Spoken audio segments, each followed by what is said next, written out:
برادران ملت اسلامی، السلام علیکم ورحمۃ اللہ وبرکاتہ۔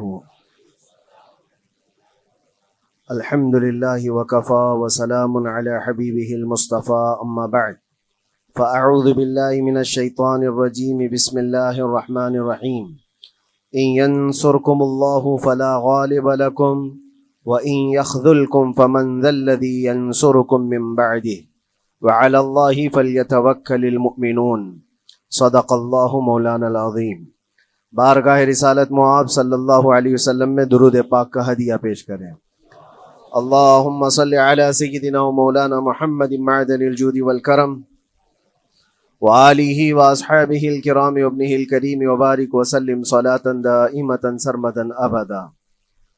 اللہ عز و جل قرآن عظیم میں فرماتا ہے، اگر اللہ تمہاری مدد کرے تو کوئی دوسرا غالب آ ہی نہیں سکتا۔ ان ینصرکم اللہ فلا غالب لکم، تم پر کوئی غلبہ حاصل نہیں کر سکتا اگر اللہ تمہاری مدد کرے۔ وَإِن يَخْذُلْكُمْ فَمَنْ ذَا الَّذِي يَنْصُرُكُمْ مِنْ بَعْدِهِ، اور آگے اللہ فرماتا ہے، اور اگر اللہ تمہیں چھوڑ دے یا گرا دے تو کون ہے اس کے بعد جو تمہاری مدد کرے؟ کوئی ہے جو اللہ کے علاوہ تمہاری مدد کر سکتا ہے؟ جب نہیں ہے تو پھر آگے ہونا کیا چاہیے؟ وَعَلَى اللَّهِ فَلْيَتَوَكَّلِ الْمُؤْمِنُونَ، تو مومنوں کو چاہیے کہ وہ صرف اللہ پر بھروسہ کر کے رہیں۔ فتح، نصرت، مدد، یہ سب جو چیزیں ہیں بہت سارے لوگوں کے ذہن و دماغ میں ایسے ہے کہ فوراً آ جانا چاہیے۔ کوئی بھی فتح ہو، کوئی بھی مدد ہو، بغیر تمہارے اسٹرگل کیے ہوئے، بغیر مصیبت اٹھائے ہوئے نہیں ملے گی۔ اگر فتح و نصرت یوں ہی آپ کو روزانہ ملنے لگ جائے تو کیا رسول پاک صلی اللہ تعالی علیہ وسلم مدینہ طیبہ میں بیٹھ کر دعا کرتے تو ساری چیزیں فتح یاب نہیں ہو جاتی؟ آپ صلی اللہ تعالی علیہ وسلم کو بدر میں جانے کی ضرورت کیا پیش آتی؟ احد میں اپنے 70 جوان صحابہ کی شہادت پیش کرنے کی ضرورت کیا پیش آتی؟ اور اسی طرح سے خیبر ہو کہ حنین ہو کہ طائف ہو، کتنی جنگیں ہیں جس میں اپنی جان کی بازی لگائی صحابہ نے۔ سب سے بڑا معرکہ تو کربلا کا دیکھیں آپ، جہاں پورا کا پورا خاندان شہید ہو گیا ہے۔ تو فتح و نصرت بغیر قربانی کے اور بغیر تکلیف کے ایسی ہی آ جائے؟ آج کے زمانے میں ہم سوچ کر کے بیٹھے، ایسا نہیں ہوتا۔ اسلام زندہ ہوتا ہے ہر کربلا کے باہر، اور اللہ کی مدد آتی ہے، یہ بھی نہیں ہے کہ نہیں آئے گی۔ کچھ لوگ مایوس ہوتے ہیں، کچھ لوگ نروس ہو جاتے ہیں اور بھاگنے پر مجبور ہوتے ہیں۔ یہ امتحانات کی گھڑی ہوتی ہے۔ ایک حدیث پاک میں آپ کو بتاتا ہوں، اللہ کے نبی صلی اللہ تعالی علیہ وسلم ارشاد فرماتے ہیں کہ آخر زمانے میں ایک ایسی عظیم جنگ ہوگی ایمان والوں کی اور رومیوں کے درمیان۔ کفار و مشرکین ہیں اور مسلمین ہیں۔ اس کو ملحمۃ الکبریٰ کہا گیا ہے، قیامت سے قریب ہونے والی یہ سب سے بڑی جنگ ہے۔ اسی سے آپ اندازہ لگائیں، اللہ کے حبیب صلی اللہ علیہ وسلم ارشاد فرماتے ہیں کہ اس میں کفار و مشرکین 80 جھنڈوں کے نیچے آئیں گے، اور ہر جھنڈے کے نیچے 12,000 کی فوج ہوگی، جو تقریباً حساب کرنے پر 9,60,000 کی فوج بن جاتی ہے۔ اگر وہ مومنین سے مقابلہ کرنے کے لیے اتنی بڑی فوج ایک جگہ جمع ہوتی ہے تو پھر اس جنگ کا اندازہ کریں کتنی بڑی۔ اس کو الملحمۃ الکبریٰ کہا گیا ہے اس لیے کہ اس میں گوشت کے چھیتڑے اڑیں گے۔ ملحمہ جو کہا گیا ہے عربی میں کہ گوشت کے ٹکڑے ٹکڑے دیکھے جائیں گے، اس قدر اس میں جانیں جائیں گی۔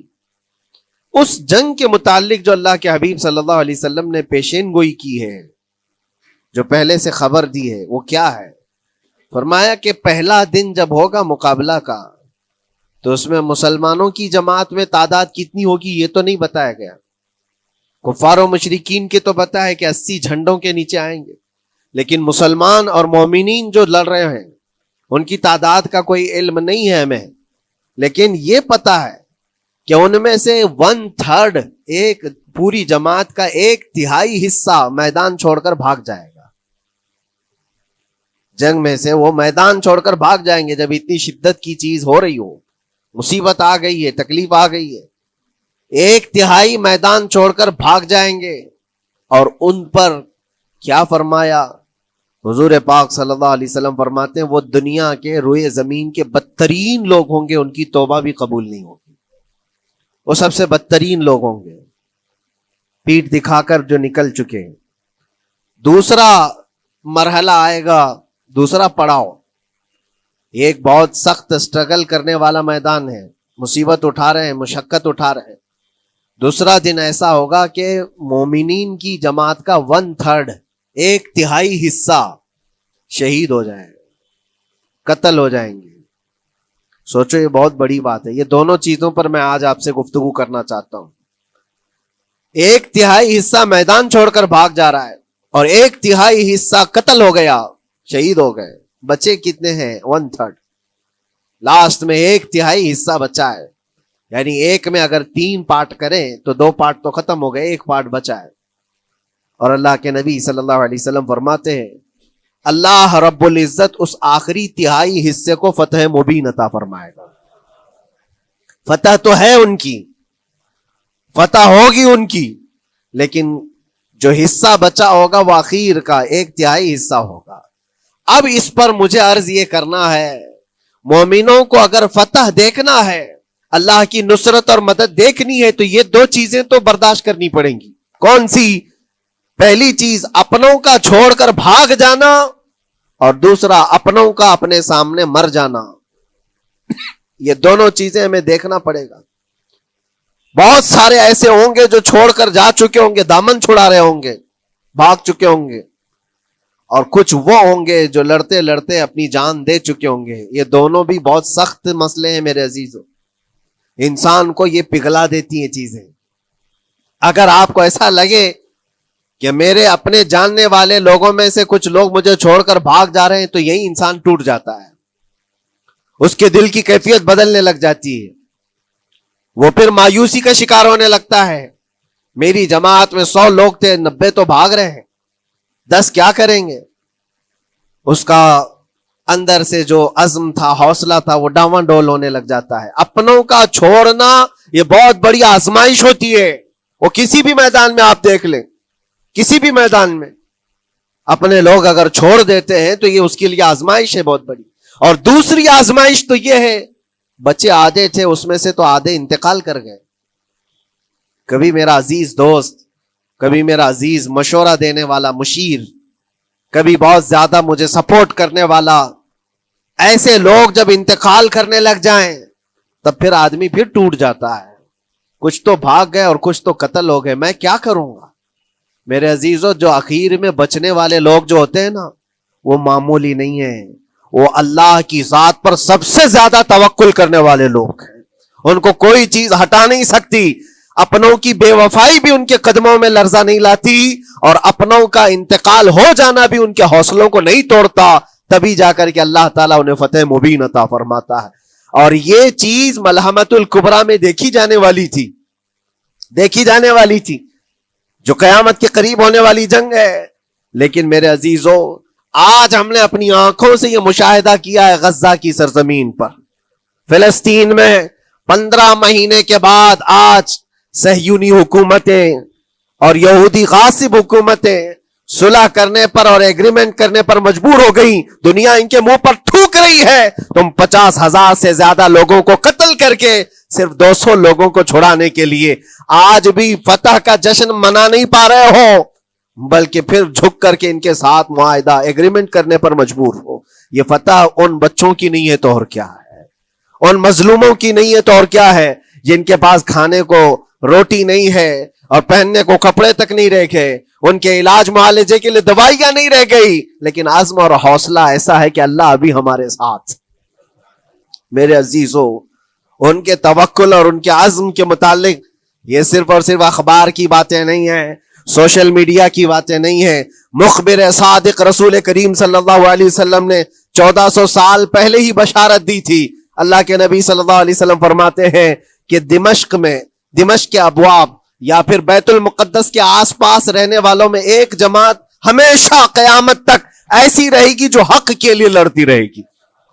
حضور پاک صلی اللہ علیہ وسلم فرماتے ہیں حق کے لیے وہ لڑتی رہے گی، قیامت تک ایک جماعت ہوگی. اور ان کی فضیلت میں میرے آقا فرماتے ہیں کہ ان لا یضرهم خذلان من خذلهم، ان کو دھوکہ دینے والوں کا دھوکہ ان پر کچھ اثر نہیں کرے گا، یا پھر ان کو چھوڑ دینے والے یا ان کی بات نہیں کرنے والے، یہ سب چیزیں ان کو کچھ بھی ضرر نہیں پہنچائیں گی. میں اس سے قبل اسی مسجد میں آپ کے پاس اس حدیث کو دہرا چکا ہوں، بیان کر چکا ہوں. اللہ کے نبی صلی اللہ علیہ وسلم فرماتے ہیں ان کو کوئی چیز نقصان نہیں پہنچائے گی، دھوکہ دینے والوں کی دھوکہ دڑی ان کا کچھ نقصان نہیں پہنچائے گی. آپ ہو سکتا ہے سوال کریں، عمارتیں ٹوٹ کر راکھ میں بدل گئی، ہزاروں بچے قبروں میں سو گئے، کتنی عورتیں بیوہ ہو گئیں، کتنوں کے گھر اجاڑے گئے، کتنوں کے ہاتھ پیر توڑے گئے ہیں، بمباری میں وہاں پر کون صحیح سلامت رہا، 2 لاکھ کے قریب لوگ متاثر ہوئے، اور مولانا آپ کہتے ہیں حضور نے فرمایا حدیث میں ان کو کچھ نقصان نہیں ہوگا. یہ نقصان نہیں ہے تو اور کیا ہے؟ ہو سکتا ہے آپ کے ذہن میں یہ سوال گردش کر رہا ہو، آپ بار بار یہ سوچ رہے ہوں گے اللہ کے نبی نے فرمایا ان کو کوئی چیز نقصان نہیں دے گی، دھوکہ دینے والوں کی دھوکہ دڑی سے ان کا کچھ بگڑے گا نہیں. اتنا تو بگڑ چکا، پورا راکھ میں بدل گئے، علاج کرانے کے لیے دوائی تک نہیں ہے، تو پھر کیا؟ اللہ کے نبی نے کیا فرمایا کہ ان کو نقصان نہیں پہنچے گا، ان کو ضرر نہیں ہوگا. پھر یہ ساری تکلیفیں اور یہ ضرر کیا ہے؟ میں بتاتا ہوں میرے عزیزوں، جسم کا نقصان، جان کا نقصان، مال کا نقصان، جائیداد کا نقصان، یہ اللہ کے نبی نے نہیں فرمایا. یہ نقصانات مومن کے لیے کوئی معنی نہیں رکھتے. اگر ایمان سلامت ہے تو پوری کائنات سلامت ہے، اور یہ اللہ تبارک و تعالیٰ نے آج تک ان کے ساتھ رکھا ہے. ان کا ایمان محفوظ ہے، ایمان موجود ہے، جس کی وجہ سے یہ سارے نقصانات کچھ معنی نہیں رکھتے. اس لیے کہ یہ تکلیفیں، یہ جو ساری مصیبتیں آئی ہیں، اس پر تو اللہ تعالیٰ نے اجر عظیم کا وعدہ فرمایا ہے، اجر عظیم کا وعدہ فرمایا ہے. ہاں اگر ایمان ہی چلا جاتا تو پھر کون سی جنت ملتی، کون سی خوشبوئے جنت پاتے؟ کچھ نہیں ہوتا. ایمان سلامت ہے، جس کی وجہ سے انہیں دنیا میں بھی اللہ سرخروئی عطا فرمائے گا. ایک بھی جگہ سے کہیں ان نہتے مسلمانوں کو جو غریب مظلوم ہیں اور ٹوٹے پھوٹے ہاتھوں اور ٹکڑے پہنے ہوئے بچے ہیں، ان کو کوئی یہ نہیں کہتا کہ یہ ظالموں کے لوگ ہیں، بلکہ ہر کوئی یہ کہتا ہے ایک ظالم کے خلاف جس کے پاس دنیا کے سارے آئٹم پاور ہیں، لیکن یہ نہتے بچے کھڑے ہیں، دعائیں بھی ان کے ساتھ ہیں اور رحمت الہی بھی ان کے ساتھ ہے. سلام ہے ان غزہ کے مظلومین کو. اور وہاں تو بچے، مرد تو مرد، عورتیں. آپ نے سنا ہوگا ان جوان لڑکیوں کا، میں نے دیکھا تھا، وہ کہہ رہی تھی کہ ہم رات کو برقع پہن کر کے اور رات کو ہم حجاب پہن کر کے سو جاتی ہیں، اس لیے کہ بمباری میں جب گھر تباہ ہو جاتے ہیں، صبح لوگ لاشیں اٹھانے آتے ہیں تو کہیں ہم بے پردہ لاشوں میں نہ مل جائیں. سلام ان بہنوں کو. آج وہ عورتیں سبق لیں ان سے جن کو اللہ نے ہر طرح کی نعمتیں دی ہے. تمہارے گھر میں جائیداد بے پناہ ہے، مال و دولت بے پناہ ہے، کپڑے روز بدلنے کے لیے تمہارے پاس ہیں، سب رکھ کر کے تم عورتوں کو آج ہم بازاروں میں جو بے پردہ دیکھتے ہیں، یہ شادی محلات میں ہر جگہ جو عورتوں کی بے حیائی اور بے پردگی دیکھ کر پھر میں سوچتا ہوں سلام ان بہنوں کو جو موت کی رات بھی حجاب ہٹانا نہیں چاہتی، اس لیے کہ دنیا سے جائیں تو اللہ کی بارگاہ میں حجاب کے ساتھ جائیں. یہ ایمان ہو تو پھر اللہ تبارک و تعالیٰ کی مدد بھی آتی ہے، نصرت الہی آتی ہے. مجھے بتاؤ میرے عزیزوں، 50,000 کا خون کر دینے والا وہ ظالم اور غاصب اسرائیل، وہ اپنے 200 قیدیوں کو چھوڑا کیوں نہیں سکا؟ وہ حاصل کیوں نہیں کر سکا 200 لوگوں کو؟ بلکہ ان میں سے 5 لوگوں کو کیوں نہیں حاصل کر سکا؟ 50,000 کو قتل کر ڈالا، اور وہ بھی سیویلینز کو، شہریوں کو جن سے تمہارا مقابلہ ہے، ان کی موت کی تو کوئی خبر ہی نہیں آتی. جو تم سے برسر پیکار ہیں، جو لڑ رہے ہیں، ان کے موت کی خبر نہیں آتی. بچوں کی موت، عورتوں کی موت، ہاسپٹل میں موت، یہ سارا جو ناچ دیکھا گیا ہے 15 مہینے سے ہم دیکھتے آئے. لیکن افسوس اس بات کا ہے میرے عزیزوں، اللہ کا عذاب ان ظالم بادشاہوں پر بھی آئے گا جو ان کی موتوں پر دیکھ کر تماشے کر رہے ہیں.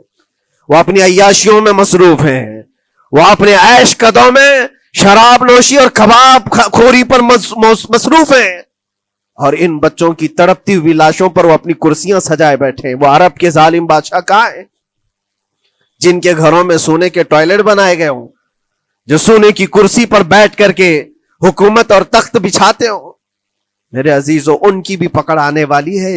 آپ انتظار کرو، کیونکہ اللہ تعالیٰ قرآن میں فرماتا ہے وَسَيَعْلَمُ الَّذِينَ ظَلَمُوا أَيَّ مُنْقَلَبٍ يَنْقَلِبُونَ.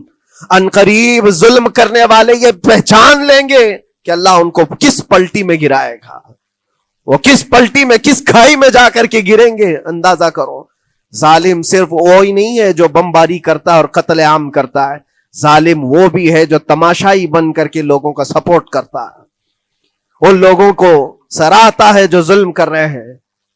افسوس کا مقام ہے، وہ چیختے رہ گئے، چلاتے رہ گئے ہیں، اور پھر اخیر میں وہ بچوں نے پکار کر کے یہ بھی کہا ہمیں کسی جگہ سے مدد کی امید نہیں ہے، نہ ہمارے پڑوسی ملک سے، نہ کسی بہت بڑے مسلم بادشاہ سے. ہمیں امید ہے فتح کی اور مدد کی تو پروردگار عالم سے ہے. اور یقیناً مومنوں کے لیے اللہ نے یہی فرمایا وَعَلَى اللَّهِ فَلْيَتَوَكَّلِ الْمُؤْمِنُونَ. اور مومنوں کو چاہیے کہ صرف اللہ ہی پر بھروسہ کریں. میں نے دیکھا ہے میرے عزیزو، یہ دنیا صرف اور صرف لالی پاپ پکڑا سکتی ہے تمہیں. ان کے ہاں مدد کی کوئی گنجائش نہیں ہے. یہ ہمارے ساتھ کھیلتے ہیں، ان کے دلوں کے اندر سے رحم غائب ہے. یہ بچوں کی تڑپتی ہوئی لاشوں کو دیکھ کر کوئی آواز تک نہیں اٹھاتا. جو آواز اٹھانے والا اس کو کیس کر کے بند کر ڈالیں گے. جو بھی اگر مظلوموں کے لیے آواز اٹھائے، ان کا پرچم لہرائے، تو کتنے تو یہاں پر FIR ہو گئے، بند کر دیے گئے. کیوں؟ مظلوموں کے لیے آواز اٹھانا کیا یہ ہمارا رائٹ نہیں ہے، ہمارا حق نہیں ہے؟ تم ظالموں کے لیے علل اعلان بات کر سکتے ہو، ہم مظلوموں کی بات بھی نہیں کر سکتے. کیسی بات ہے میرے عزیزو؟ ہم جس دنیا میں جی رہے، اسی لیے میں آپ سے کہتا ہوں اٹھو، وہ گر نہ حشر نہ ہوگا پھر کبھی. دوڑو کہ زمانہ چھال اپنی چل گیا. قوت عشق سے ہر پست کو بالا کر دو، دہر میں نام محمد سے اجالا کر دو. تمہارے پاس طاقت و قوت نام کی کوئی چیز ہے تو وہ ایمانی طاقت ہے. باقی کوئی چیز، کوئی طاقت و قوت تمہاری مدد نہیں کرے گی. وہ قوت ایمانی ہے جو بدر میں صحابہ کے ساتھ تھی، وہ قوت ایمانی ہے جو احد میں بھی صحابہ کے ساتھ تھی. وہ ایمانی طاقت و قوت کا جوش ہی ہے جو 4000 ہوتے تو 40,000 پہ بھاری ہوا کرتے تھے. وہ ایمانی طاقت و قوت ہی ہے جس پہ اللہ کی مدد اور نصرت آتی ہے. آج مومنو، آپ سب سے زیادہ اللہ پر توکل کرو، اللہ پر بھروسہ کرو. میں نے دیکھا ہے میرے اپنے معاملات میں 8 مہینے تک میں اسٹرگل کرتا رہا، پل پل دیکھتا رہا، اور ایسی زمین پر مجھے لٹایا جاتا جہاں فرشی بھی نہیں ہے، پتھروں کی زمین پر لیٹ لیٹ کر کے ہماری کمر ٹوٹنے پر آتی. اس وقت لوگ یہ کہتے فلاں کی طرف سے مدد آ جائے گی، فلاں کی طرف سے مدد آ جائے گی. ہم نے یہ لائن بھی لگا دی ہے، یہ سورس بھی لگا دیا ہے، ہر طرف دیکھتا رہا. اخیر میں پھر یقین ہوا مدد کہیں سے نہیں، میرے پروردگار سے ہی آئے گی. اللہ ہی مدد کرتا ہے مومنوں کی. بس یہ ہے کہ صبر ضروری ہے اور تھوڑی مصیبت اٹھانا ضروری ہے، اس لیے کہ مزاج ہے اسلام کا. اسلام زندہ ہوتا ہے ہر کربلا کے بعد. اپنی قربانیاں دو اور قربانیاں ضائع نہیں ہوتی، رنگ لائیں گی. ہماری شہادتیں رنگ لائیں گی. ان بچوں کی شہادتیں رائے گاہ نہیں جائیں گی جو 40,000 کے قریب شہید ہو چکے ہیں، وہ رنگ لائے گی. فتح بیت المقدس کے لیے ان کی قربانیاں، ان کی شہادتیں ایک عظیم باب بن کر کے نکلیں گی، ایک عظیم دروازہ بن کر کے نکلیں گی. آپ انتظار کرنا، وہ دن قریب آ رہا ہے جس کے متعلق میرے مصطفیٰ نے بشارتیں دی ہیں. ایک وقت وہ آئے گا جب امام مہدی کا ظہور ہوگا اور صرف پرچم اسلام لہرائے گا. وہ دن آئے گا، یہ قربانیاں ضائع نہیں جائیں گی میرے عزیزوں. اور اللہ کریم نے قرآن میں فرمایا، آپ لوگ ڈرتے ہوں گے مولانا پھر سے یہ ساری چیزیں بول رہے ہیں، ان کو برا لگے گا، ان کو برا لگے گا، بہتوں کو برا لگے گا. یہ میری بات نہیں، قرآن کہتا ہے وَلَوْ كَرِهَ الْكَافِرُونَ وَلَوْ كَرِهَ الْمُشْرِكُونَ. اللہ قرآن میں فرماتا ہے يُرِيدُونَ لِيُطْفِئُوا نُورَ اللَّهِ بِأَفْوَاهِهِمْ. لوگ تو چاہتے ہیں اللہ کے چراغ کو اپنے منہ کے پھونکوں سے بجھا دیں، اللہ کے چراغ کو اپنے منہ کے پھونکوں سے بجھا دیں. اللہ کا چراغ اسلام ہے، اللہ کا چراغ یہ قرآن ہے، اللہ کا چراغ رسول پاک کی ذات ہے. اور ظالم یہ چاہتے ہیں اپنے منہ کے پھوکوں سے اس چراغ کو بجھا دے، اور قرآن کہتے ہیں واللہ متم نورہ، اللہ تعالیٰ اپنے نور کو، اپنے چراغ کو مکمل کر کے رہے گا اور پوری دنیا میں غالب آ کر رہے گا۔ آخر میں یہ جملہ اللہ نے فرمایا، اگرچہ کافر یہ بات ناپسند کرتے ہوں، اگرچہ مشرک یہ بات ناپسند کرتے ہوں، میں نہیں کہہ رہا، اللہ کہہ رہا ہے یہ بات تو بری لگے گی ہی۔ ایسا کیوں بولتے ہیں؟ اس لیے کہ یہ ہونے والا ہے جو قرآن نے کہا۔ یاد رکھو، زمین اوپر جا سکتی ہے، آسمان نیچے آ سکتا ہے، لیکن میرے رب کا فرمان کبھی ٹل نہیں سکتا۔ جو قرآن نے کہا ہے وہ ہو کر رہے گا، اور اسی پر ایمان ہم سب مومنوں کی شان ہے، ہم سب مومنوں کی شان ہے۔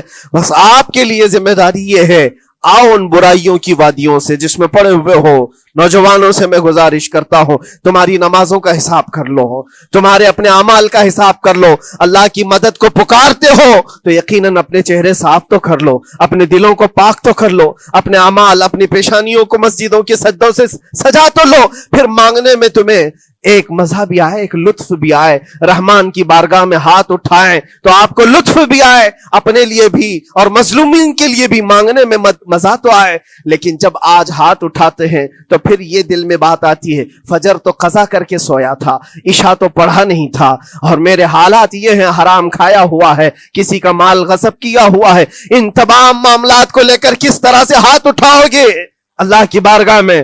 پہلے اپنے آپ کو پاک کر لو میرے عزیزو۔ جب صاف ستھرے ہو جاؤ تو پھر اللہ کی مدد بھی آئے گی۔ اس لیے کہ دنیا میں ہم نے دیکھا ہے، صاف پیالہ لے کر کے آؤ گے تو دودھ بھی ڈالا جا سکتا ہے اور مٹھائی بھی دی جا سکتی ہے، لیکن پیالے میں ہی کیچڑ بھر کر کے لاؤ تو دودھ دینے والا کیا اس میں دودھ ڈالے، اور مٹھائی دینے والا کیا اس میں مٹھائی ڈالے۔ یہ تو دنیا والوں کا دستور ہے، بلا تشبیہ و بلا تمثیل۔ اپنے پاک دلوں کو لے کر اللہ کی بارگاہ میں جاؤ تو فوراً تمہارے لیے مدد بھی آ جائے، فوراً مدد بھی آ جائے۔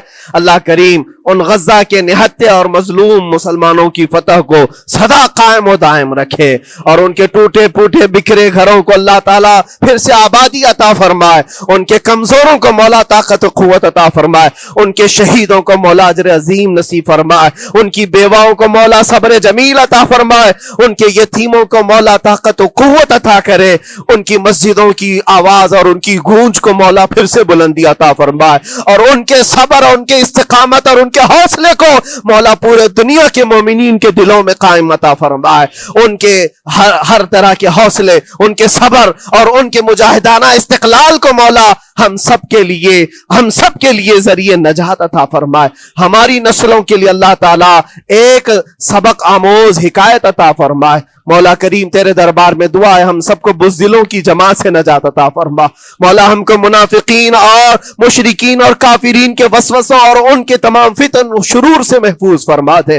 ہم سب کو ظالموں کے ظلم سے بچا، فتنوں کے فتنے سے بچا، شرین کے شر سے بچا، حاسدین کے حسد سے بچا، جلنے والوں کی جلن سے محفوظ فرما۔ خدایا قدیر و جبار، آخری سانس تک ہمارے ہاتھوں کو غیروں کے سامنے پھیلنے سے محفوظ فرما دے۔ تو اپنا اور اپنے حبیبوں کا محتاج بنائے رکھ۔ وآخر دعوانا ان الحمدللہ رب العالمین۔ السلام علیکم۔